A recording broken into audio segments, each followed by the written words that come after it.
13장 공부하겠습니다. 지난 시간에 우리가 공부했던 내용이 조금 까다로웠어요. 유스티누스의 입장, 그의 변증적인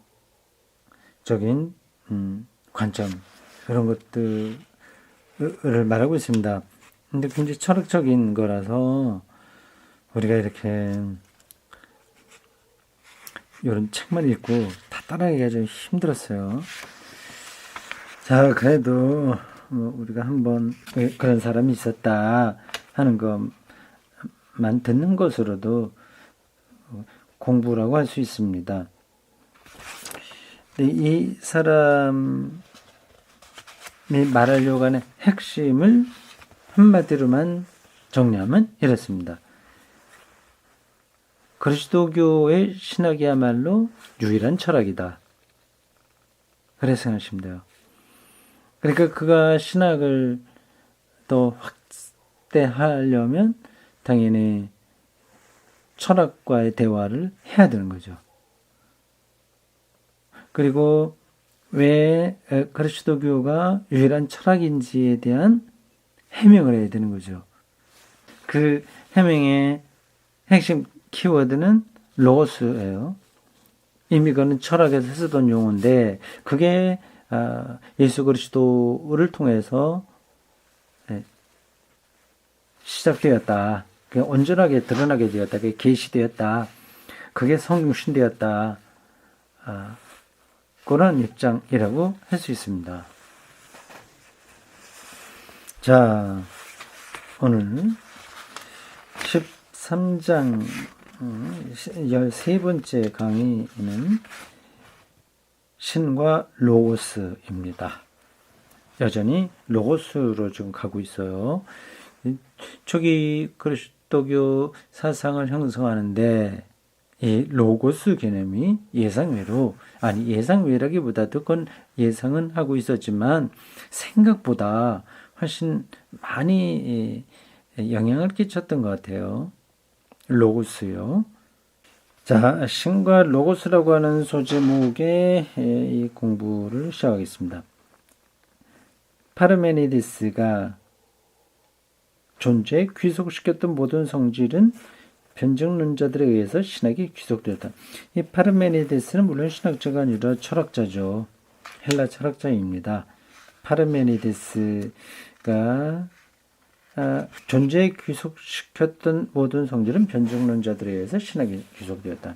존재 이거는 모든 동서양을 막론한 철학의 핵심 개념이라고 할 수 있습니다. 이 존재를 어떻게 이해하느냐에 따라서 서로 입장이 달라지는 거죠.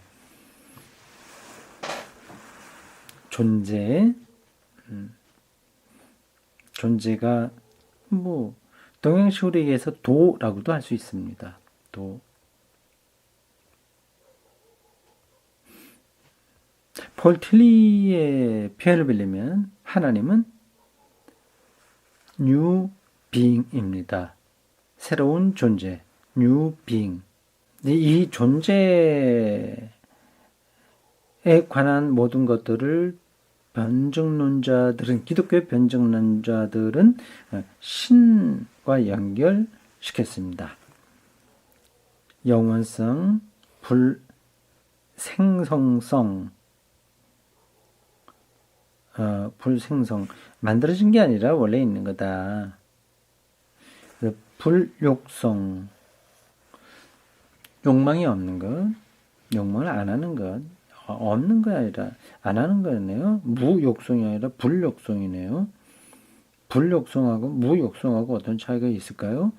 초감정성, 불멸성, 불변성, 불가시성, 이가 그것이다. 파르메니데스는 이러한 성질들을 다 존재에 속한 것으로 보았군요. 그거를 기독교 변증론자들은 신의 성질로 설명했습니다. 그러나 고전 그리스 철학과 유스티누스의 신론 사이에는 본질적인 차이가 있다.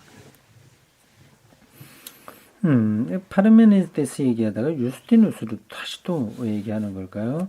이 차이는 구약 성서에서 유리한 것으로서 그것이 모든 것을 다른 것으로 바꿔놓는다. 차이점이요. 그것은 그 차이점에 의해서 다른 것도 다 정리가 되는 거죠. 곧 신은 전능한 창조자라고 하는 신에 대한 진술이다. 헬라 철학에서는 그렇게 말하지 않는다는 건데, 좀 더 가봅시다.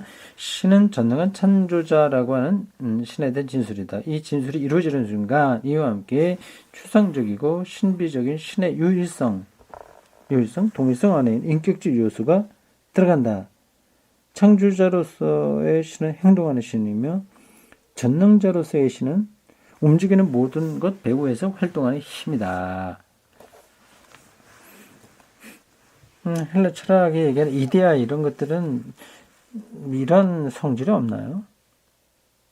창조, 그거 참 아주 세밀한 차이가 있어서 우리가 그걸 구분해내기는 쉽지 않습니다. 바빌론 신화 이런 데서도 데미우르고스가 창조했다고 한 말이 나오지 않습니까?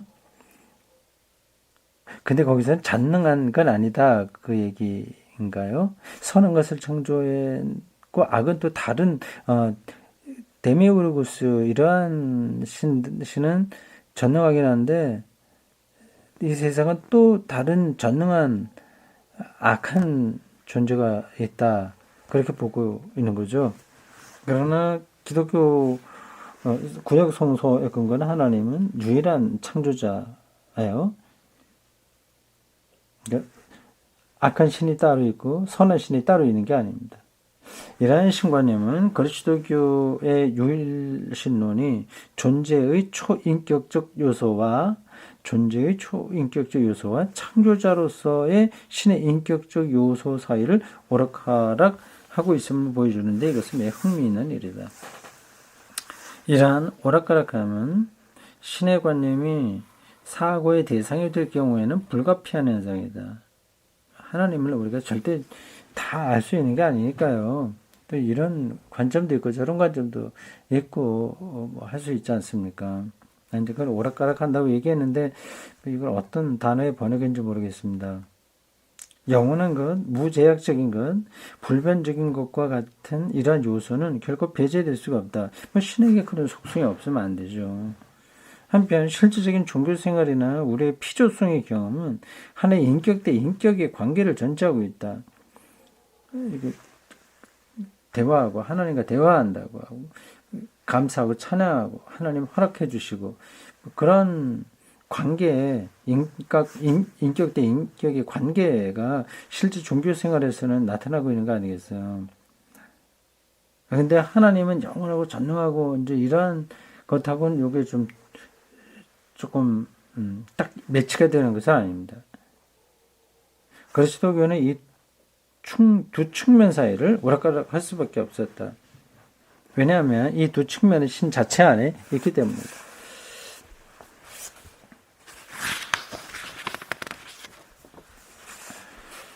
신과 인간 사이에는 천사와 그 밖에 여러 힘, 여기에는 선한 것과 악한 것이 있는데 그런 것들이 있다. 그렇게 있다 없다 해서 결정되는 건 아닙니다. 그렇게 있는 것으로 생각할 수밖에 없다고 하는 거죠. 신과 인간 사이에는 천사와 그 밖에 여러 힘이 있다. 그러나 그것들의 힘은 두 쪽을 매개하기는 충분하지 않다. 참된 매개자는 로고스다. 로고스. 이 변증론자들이 살고 있던 시대, 초기 기독교, 그 당시 그들이 예수 그리스도를 해명하려고 얼마나 고민을 했는지 상상이 가는 겁니다. 자기들끼리만 믿고 그냥 다 종교 좋다 하는 식으로 넘어간다면 이런 고민할 필요도 없는 거예요. 그러나 밖의 세계에 예수가 그리스도라고 하는 사실을 변증해야 되니까 그렇다면 그들이 아는 단어와 개념으로 해야 되지 않습니까? 거기에 이제 로고스가 들어와 있는 거예요. 로고스라고 하는 말이 무엇을 의미하는지 특히 나면서부터 유명론자가 되는 사람에게는 설명하기가 어렵다. 나면서부터 유명론자가 되는 사람, 현대인들이 그렇다고 하는 건데, 이건 이제 실제론자하고 대립되는 개념이에요. 중세기 때 유명론과 실제론의 논쟁이 아주 격하게 있었습니다. 14세기 그런 정도요. 그러니까 궁극적인 어떠한 세계, 뭐 이데아면 이데아, 뭐 하나님은 하나님, 그러니까 하늘나라면 하늘나라, 그런 것들이 실제로 있느냐, 아니면 이름뿐이냐라고 하는 주장들입니다. 그건 실제로 있는 게 아니라 그냥 이름으로만 그렇게 보이는 거다. 그렇게 말되는 거다라고 하는 걸 주장하는 사람들을 가리켜서 유명론자라고 하고요. 실제로 있는 거다 하는 거는 실제론자예요. 근데 뭐 이거 궁극적이고 이데아 뭐 그런 것만 아니라 모든 세상에 대한 건 마찬가지입니다. 그러니까 이런 거죠. 책이라고 하는 것도 책이라고 하는 것도 이름, 책이라는 이름 뿐이다. 아니면 그 정말 실제 하는 거다. 그 입장이 다를 수 있어요. 여기 책을 읽고 강독을 하지 않습니까? 이게 있다고도 말할 수도 있고 없다고도 할 수 있습니다. 지금은 있지만 이거 불에 살려면 없어지는 거예요. 그럼 정말 있는 건 아니거든요. 책이라고 하는 이름만 있다고 볼 수 있죠. 하여튼 뭐 그러한 논쟁들을 지난 수천 년 동안 많은 사람들이 했습니다. 현대인들은 다 유명론자라고 지금 틸리가 재밌게 표현하네요. 그러니까 로고스라고 하는 것이 무엇인지 현대인들에게는 설명하기 어렵다고 하는 거죠. 하나님을 설명하기 힘든 것처럼 그렇습니다. 로고스라고 하는 이 개념이 개체적인 존재를 대표하는 것이 아니고요. 어떤 글자, 낱말 이런 거 얘기 아니고 보편적 원리를 대표하는 것이기 때문이다. 그러니까 앞에서 강의 시작하면서 말한 것처럼 도와 비슷한 거예요. 로고스는 도와 같습니다. 도가 도 비상도라고 하지 않습니까? 도를 도라고 부르면 이미 그것은 원래 도가 아니다. 이렇게 노자 장자도 얘기하고 있잖아요. 비슷한 표현이죠.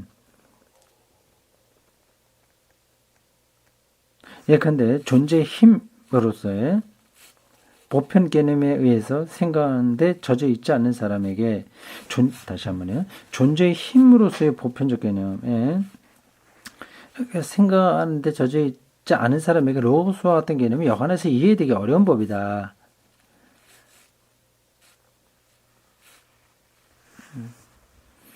존재의 힘. 이게 눈에 보이지 않으니까 무슨 이게 로고스가 이해가 되겠어요?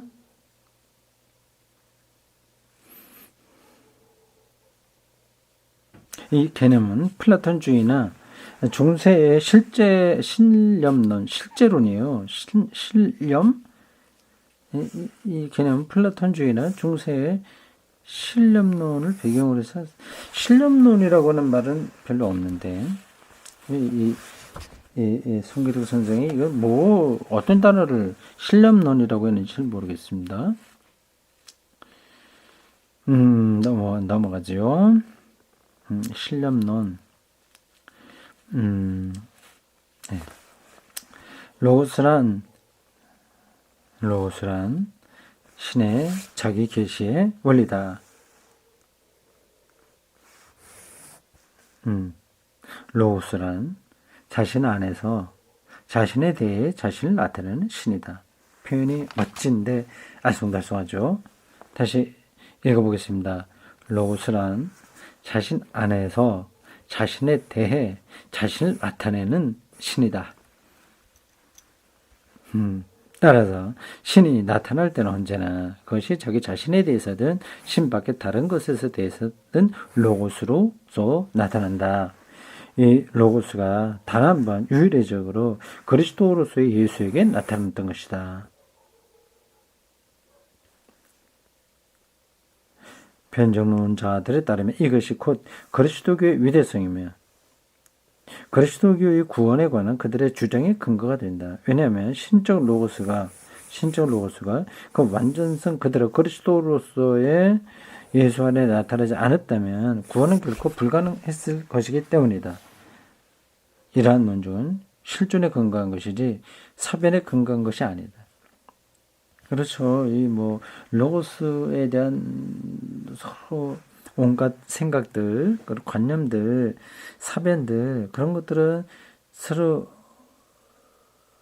갑론을박 이렇게 왔다 갔다 하는 거예요. 어느 누구의 입장이 상대방을 완전히 설복시킬 수 있는 건 아닙니다. 실존에 근거한 거예요. 그러니까 예수에게서 로고스를 경험한 거죠. 그러니까 자기 자신 앞에서 틸리가 규정하고 있는 대로 자신 안에서 자신에 대해 자신을 나타내는 신이 바로 예수 그리스도라고 하는 사실을 알았기에 예수를 로고스라고 말할 수 있었습니다.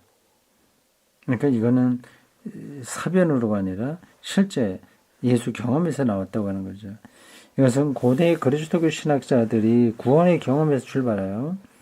마침내 그리스도로서의 예수를 로고스로 말하는 데 이르렀다는 것을 의미한다.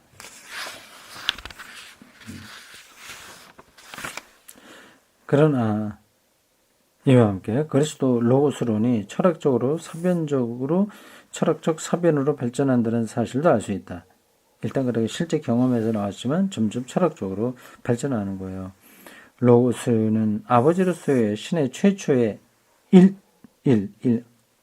이라는 거예요. 최초의 사역, work이라고 되어 있네. WORK. work이면 최초의 출산이다. 이게 다 철학적 그 당시의 표현들입니다. 출산이다. 그러니까 하나님의 아들이다 이렇게 표현되는 거죠. 영원한 영인 아버지는 자기 안에 로고스를 가지고 있는데 변정론자의 한 사람인 아테나고라스의 말에 따르면 아버지인 신은 영원히 로고스적이다. 여기서 로고스적이라고 하는 것은 앞뒤가 잘 맞는 사고를 의미하는 것이 아니고 신이 로기쿠스라는 것을 의미한다. 논리적이라고 하는 뜻이죠.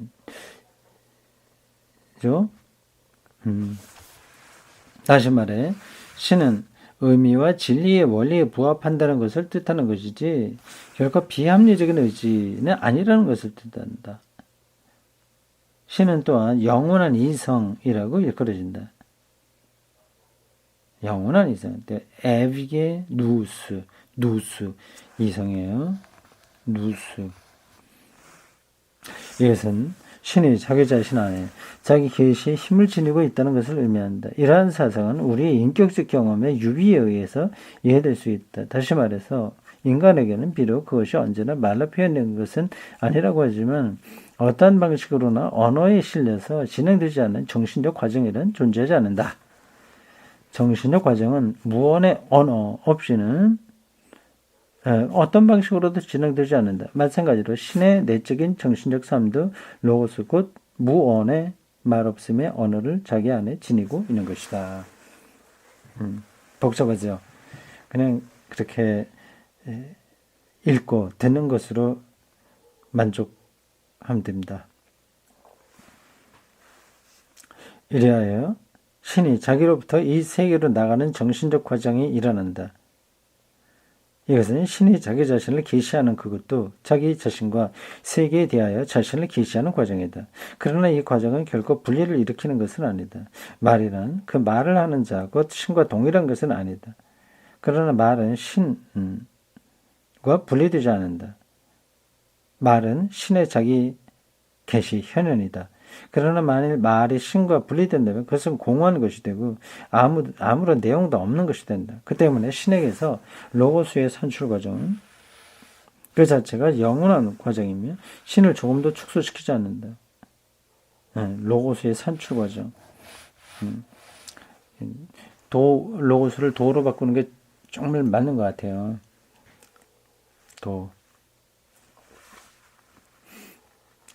그러니까 요한복음 1장 1절 태초에 말씀에 계시니라 이거를 태초에 도가 존재했다.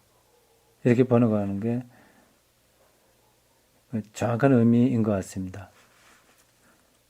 신은 그의 말을 산출한 사실로 하여 그 이전의 신과 조금 더 다른 신이 되는 것은 아니다. 이리하여 유스티누스는 다음과 같이 말할 수 있었다. 로고스는 수에서는 신과 별개의 것이지만 개념에서는 별개의 것이 아니다.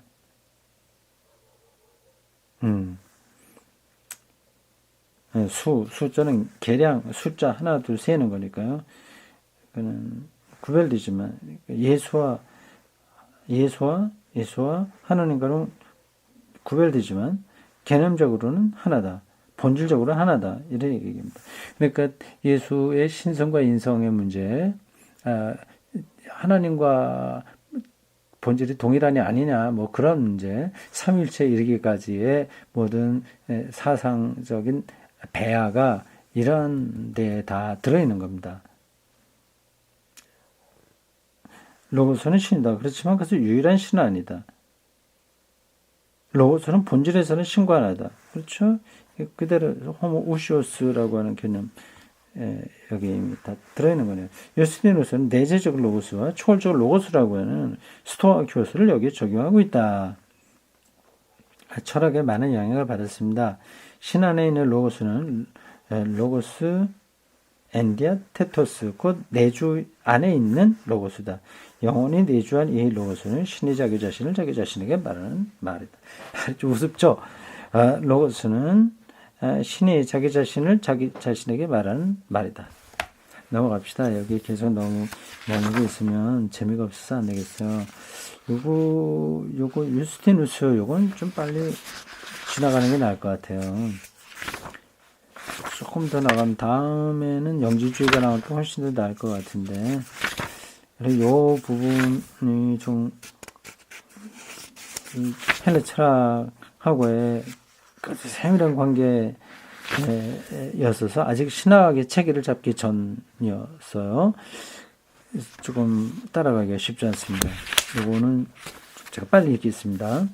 오늘 시간에 이 부분은 마치도록 하겠습니다. 두 쪽을 읽어야 되네요. 그러나 영혼이 내주한 이 로고스는 창조 때는 로고스 프로프리코스, 곧 걸어 나오는 로고스다. 이 로고스는 예언자나 현재나 피조물을 통해서 밖을 향해 하는 말이다. 로고스는 말과 이성 두 쪽을 다 의미한다. 말 혹은 이성. 구약 성서의 테두리 안에서는 로고스가 말로 번역될 수 있지만 만일 변증론자들처럼 그리스적 방식으로 생각하려고 한다면 로고스는 이성으로 번역될 수 있을 것이다. 여기서 말한 이성이란 추리를 의미하지 않고 현실의 의미 구조를 의미한다. 그래서 우리가 이런 철학적인 단어들을 말할 때는 그냥 일상적인 용어로는 다 안 되는 거예요. 그러니까 이성이라고 하는 건 보통 이렇게 저렇게 옳고 그른 걸 판단할 수 있는 능력으로 생각하지 않습니까? 여기서는 그걸 가리키는 게 아니라 현실의 의미 구조를 의미한다고 하네요. 더 근원적인 거죠.